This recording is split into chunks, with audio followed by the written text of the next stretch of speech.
마가복음 3장 18절 개역성경입니다.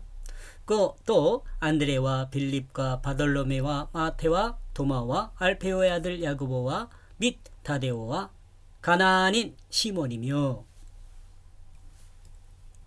그리고 안드레는 사람이라는 의미를 가진 단어입니다. 그런데 이 부분에서 우리가 한번 생각해 볼 것이 있는데요. 야고보 형제인 요한은 같은 형제로 같이 언급을 했습니다. 그런데 시몬과 안드레는 형제인데 같이 언급을 하지 않고 이렇게 구분해서 지금 기록이 되어 있어요. 안드레는 요한의 제자입니다. 세례 요한의 제자요. 이것은 요한복음 1장 35절 40절에 나와 있어요. 그 형제 시몬을 예수께 데려온 사람입니다. 이게 베드로가 형님인 걸로 우리가 이해해요. 형님을 예수님께 데려온 거죠. 그리고 예수님은 그에게 내가 요한의 아들 시몬이니 장차 게바라리라고 별명을 지어줍니다. 게바는 히브리식 발음이고 베드로는 헬라식 발음입니다. 맞나요? 히브리식 아람어 이것이 근데 어디 주석에 보니까 베드로가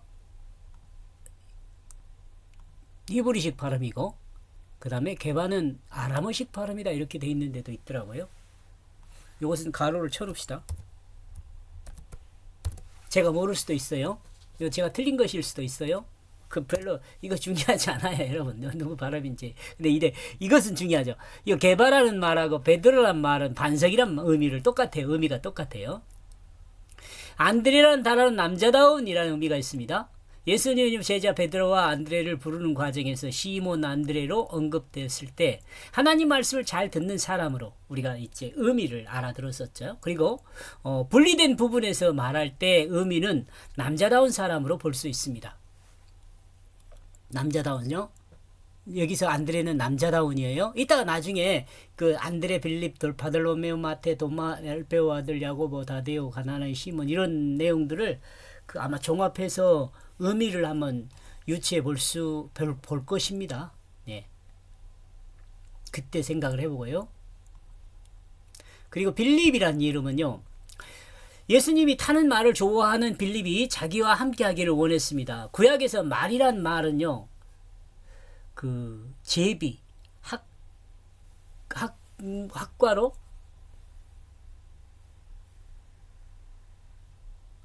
말, 제비, 문자로 기록하는 것. 뭐 이상한 말이 써져 있습니다. 모르겠어요. 뭔 말인지.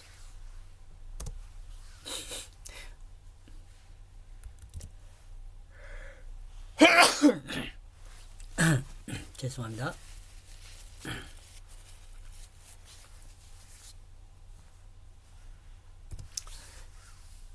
여기서도 이걸 해줘야겠네요. 말.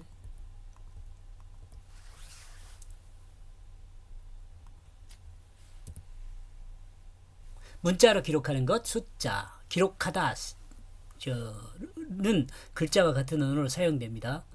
빌립은 베드로와 야고보와 같은 베스다 출신으로 헬라식 이름을 가진 나다나엘을 예수님께로 인도하면서 헬라식 문화를 받은 사람으로 생각할 수 있습니다. 요한복음 14장 7절에서 12절요.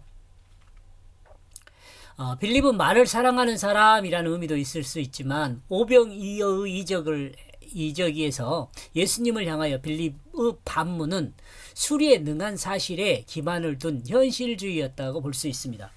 이때 200데나리온이나 드는 떡을 사서 어떻게 나눠줄 수 있느냐 이런 말을 하잖아요. 신약에서 필리폰이란 단어는 친구, 제휴자, 동행자, 신랑의 친구 중 하나라는 단어로 휠로스란 단어와 타는 말이라는 히포스가 합하여 된 말입니다. 여기서 여러분 세페르라는 말 있잖아요. 서기관이라는 그 말의 어근이 되기도 하잖아요. 이 말이란 말도 있지만 이 말이란 세페르라는 말은 서기관의 어원인 세페르라는 단어와 이렇게 연관해서 생각해 보면은 기록을 좋아하는, 말씀을 좋아하는, 기록하기를 좋아하는 이란 의미도 우리가 생각해 볼 수 있습니다. 여기서 빌립이란 말이에요. 제가 생각할 때 그래요. 여러분은 안 그럴 수도 있어요. 바돌로메오는 나다나엘과 동일 인물로 생각할 수 있습니다. 마가복음 10장 3절, 누가복음 6장 14절, 사도행전 1장 13절에 보면은 바돌로메오는 돌메오의 아들이란 의미예요. 이 바돌메오, 이 바가 아들이란 말이거든요. 바 예수 할 때도 바도 아들이라니요. 돌메오라, 그럼 돌메오라는 말은 무슨 의미냐? 예수님께서 또한 아들이란 의미와 이 돌메오, 아들이란 의미의 바라는 말과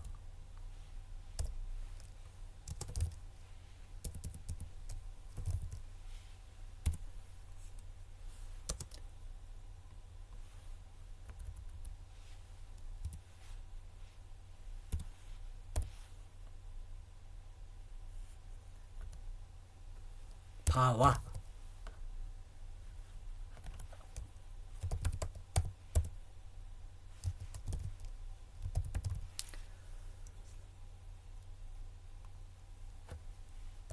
돌메오라는 말은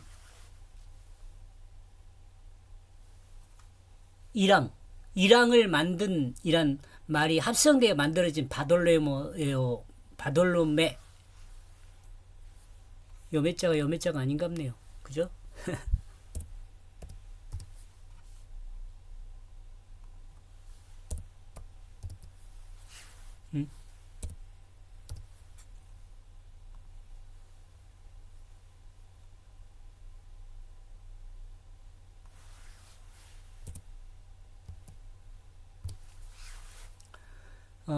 바돌로메오란 이름을 통해 씨앗을 심을 수 있는 이랑을 만드는 사람을 생각했던 것으로 이해할 수 있습니다. 저는 이렇게 생각한다는 거죠. 씨앗을 심는 이랑. 이 부분을 보면 아마 바돌로메오는 어부가 아니라 땅을 일구는 농부였을 가능성도 있다. 이렇게 저는 이제 추정을 하는 거죠. 그리고 마태가 어떤 제자가 되었는지 이미 마가복음 2장 13절에서 15절에서 설명을 했습니다. 그는 레위 사람으로서 세관에 앉아있는 사람이 있습니다. 히브리식으로는 마따디아입니다. 이는 여호와의 선물이라는 의미가 있습니다. 마태복음을 기록하였죠. 이 마태라는 사람이 세리 마태요. 적어졌나요?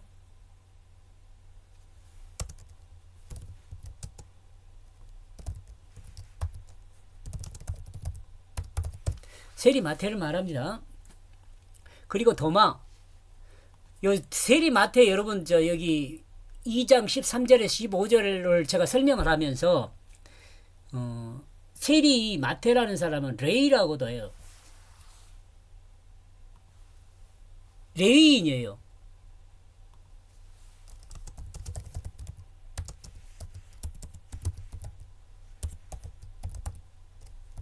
레위인이에요. 레위인이면 성전에서 이제 섬겨야 하는데 성전에서 섬기지 않고 이 사람은 이제 세금 걷는 사람이 되었죠. 이 레위의 아버지는 성전에서 환전상이었을 가능성이 많아요. 제가 그 마태복음 2장 13절 15절에서 설명하면서 아마 그 내용을 이야기를 했을 거예요. 환정상이었어요.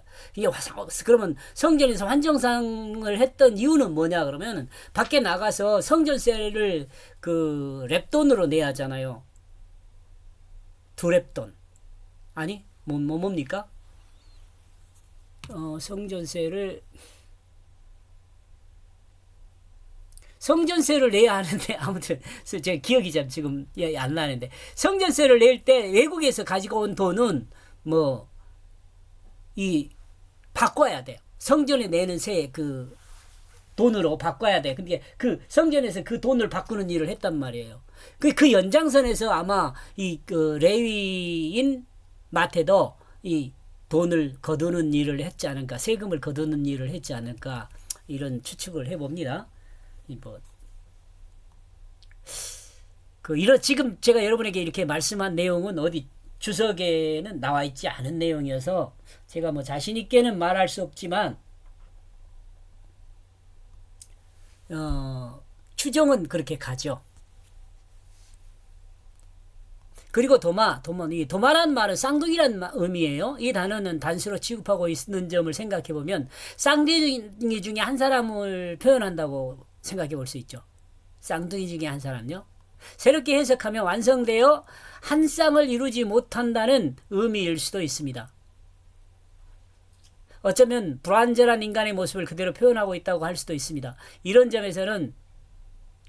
점에서인지는 모르지만 두 마음을 품은 자로 해석하는 사람도 있습니다. 이 도마를 두 마음을 품은 자. 그리고 알포의 아들 그 야고보를 그리고 다데오를. 알포는 바꾸다, 교환하다라는 의미가 있어요. 그리고 의미가 있습니다. 그리고 세베대의 아들이 아닙니다. 세베대의 아들이 아닙니다. 그러므로 이는 하나님을 붙들지 않는 사람의 아들이란 의미도 있을 수 있습니다. 하나님을 붙들지 않는 사람의 아들. 다데오란 의미는 칭찬함이거든요. 칭찬함. 불확실한 단어입니다. 불확실한 단어에서 왔습니다. 성경은 이 불확실한 단어를 사용하면서 다음과 같은 의미를 전달하고 있습니다. 다데오는 예수님을 판 가룟 유다와 구별되는 다른 유다를 의미합니다. 다데오는 예수님을 판 가룟 유다와, 즉 유다는 유다인데 다른 유다임을 말해요. 야고보의 아들 혹은 형제라고도 되어 있습니다. 사도행전 6장 16절, 누가복음 6장 16절, 사도행전 1장 13절이에요. 마태복음 10장 3절에는 다데오라고 하는데 레위라고 되어 있는 사본이 있다고 합니다. 히브리어나 아람어로 레브, 이건 마음을 말하는 건 마음을 뜻이고, 아람어로는 다드에서 어머니의 가슴을 뜻함으로써 다데오드 레위도 사랑스러운 아이, 이런 의미도 있어요. 이는 어머니의 마음에 사랑스러운 아이란 의미입니다. 이러므로 야고보는 하나님을 붙들지 않는 사람도 부르셨고, 하나님은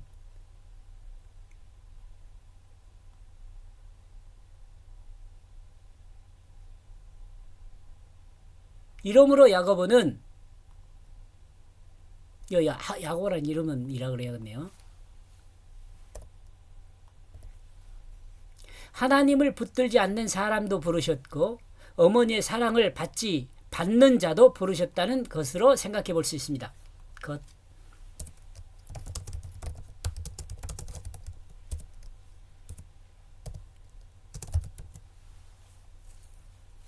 그리고 가나안인 시몬, 노아의 아들로 하무 후손인 그 가나안은 버림받은 백성으로 대표할 수 있습니다. 그러나 하나님 말씀을 열심히 듣는 가나안은 예수님께서 복음을 전하는 예수님의 제자로 세우셨다는 것은 의미하는 바가 있다고 봅니다. 여러분 어때요? 18절의 이름의 의미를 따라 정리하면 다음과 같이 정리될 수 있습니다. 지금 제가 이름의 의미만 이렇게 쭉 설명을 했는데 이 내용들을 다시 정리를 하면 다음과 같이 생각해 볼 수 있다는 거죠. 말씀 내용이 전달하는 의미가요. 예수님이 어떻게 제자들을 선택하셨는지 어느 정도 짐작할 수 있게 해주는 부분이 제자들을 소개하는 이 부분입니다. 예수님이 제자가 원하는 사람을 부르실 때 16절에서 알 수 있듯이 이 말씀을 잘 듣는 사람을 원하셨습니다. 왜냐하면 말씀을 잘 듣는 것이 복음의 기초가 되는 것이므로 하나님 나라의 기초가 되기 때문이었습니다.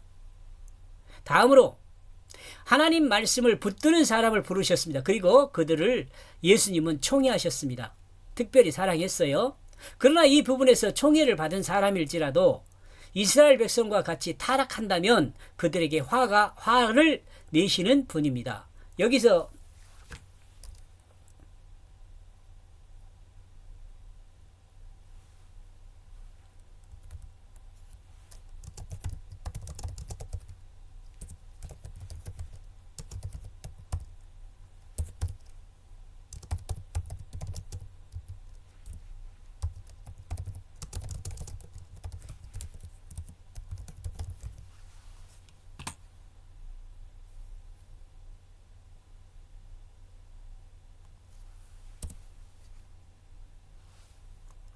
밑에 나오는데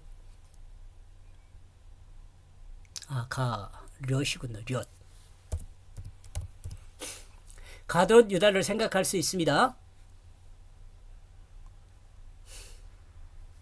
예수님은 남자다운 사람을 원하셨습니다. 별도로 언급은 없지만 안드레라는 이름에는 별명이 붙어 있지 않습니다. 다만 그 이름의 의미로 생각한다면 남자다운 사람을 부르신 것으로 볼 수 있습니다. 의미를 생각했다면 남자다운 사람. 그리고 예수님은 타는 말을 좋아하는 빌립이 자기와 함께 하기를 원하시다. 만약 타기를 말을 좋아했다면 여행을 좋아했든지 아니면 전쟁에 참가했던 사람인지는 정확히 알 수가 없지만 세상을 보는 견문은 넓었을 것으로 여겨집니다. 또 오병이어의 이적에서 예수님을 향한 빌립의 반문은 수리에 능하고 사실에 기반을 둔 현실주의였다고 볼 수 있습니다. 요한복음 6장 5절에서 7절 보면은 그 200데나리온이 필요하다고 이야기를 합니다. 또한 아들이란 의미와 일항을 만든 이란 말이 합성되어 만들어진 바돌로메오란 이름을 통해서는 씨앗을 심을 수 있는 일항을 만드는 사람을 예수님은 원하셨다고 할 수 있습니다. 예수 그리스도 복음을 심을 수 있도록 일항을 만들 줄 아는 사람을 예수님은 원하셨지요. 그러니까 의미상으로 생각을 해보면 돼요. 또 같은 밭에 가서 밭고랑 만드는 사람 뭐 그런 말을 아니고 의미요. 의미. 하나님의 복음을 그 마음판에 심는 그런 의미가 있는 거죠. 예수님은 마태를 부르신 장면을 통해 죄인도 부르셨다. 여기서 죄인이란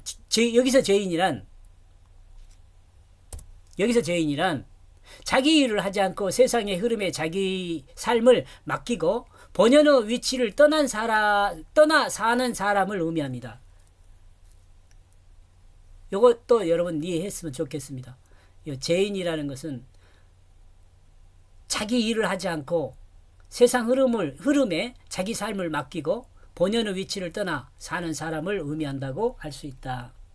예수님은 이와 같이 자기 일이 아닌 일을 하는 사람을 불러서 자기 일을 할 수 있도록 제자로 부르십니다. 마가복음 2장 13절에서 15절 보면 여러분 좀 이해할 수 있어요. 제가 설명한 내용을 들으면 또 제가 어떻게 생각하는지를 여러분 공감할 수 있지 않을까 이렇게 생각을 합니다. 다음은 쌍둥이라는 의미에서 단어에서는 단수로 집어가고 있는 점을 보면 쌍둥이 중 하나라는 표현도 가능하지만 또한 새롭게 해석하면 한 쌍을 이루지 못한다는 의미입니다. 한 쌍을 이루지 못했다는 의미. 어쩌면 이는 불완전한 인간의 모습을 그대로 표현하고 있다고 할 수 있습니다. 그러나 불완전하지만 반적인 인간의 부분을 사랑하사 예수님은 부르신 것으로 볼 수 있습니다. 하나님의 선택으로 하나님을 붙잡았던 야곱 족속을 불확실한 상태로 바꿨다는 것을 말하고 있습니다. 불확실한 상태로 바꾸었다는 것을 말하고 있습니다. 하나님의 선택으로 하나님을 붙잡았던 야곱 족속은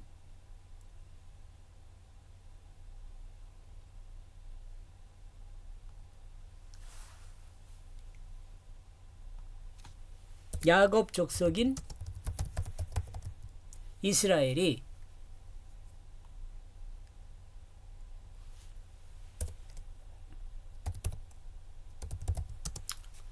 이렇게 갑시다. 야곱 족속인 유다가 불확실한 상태로 바뀌었다는 그것을 말하고 있다고 볼 수 있습니다. 그것.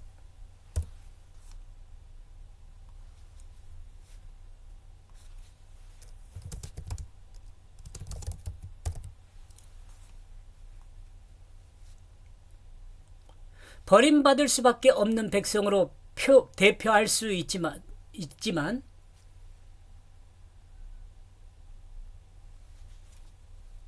버림받을 수밖에 없는 백성으로 대표할 수 있지만 하나님 말씀을 열심히 듣는 가나안을 예수님께서 세우셨다는 것을 성경은 독자들에게 예수 그리스도 복음을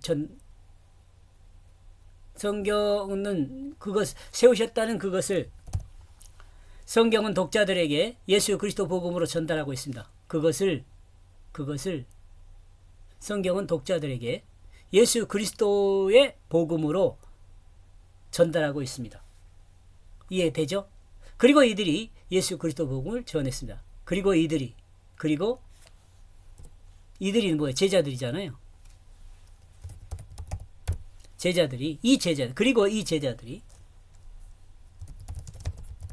그리고 이와 같은 제자들이 예수 그리스도 복음을 전하게 됩니다. 여기까지 보겠습니다. 좀 버벅대서 미안합니다. 근데 좀 천천히 들으면은 좀 이해할 수 있지 않을까. 제가 생각하고 여러분과 공유한 것이 무엇인지 이해할 수 있지 않을까 이런 생각을 합니다. 고맙습니다.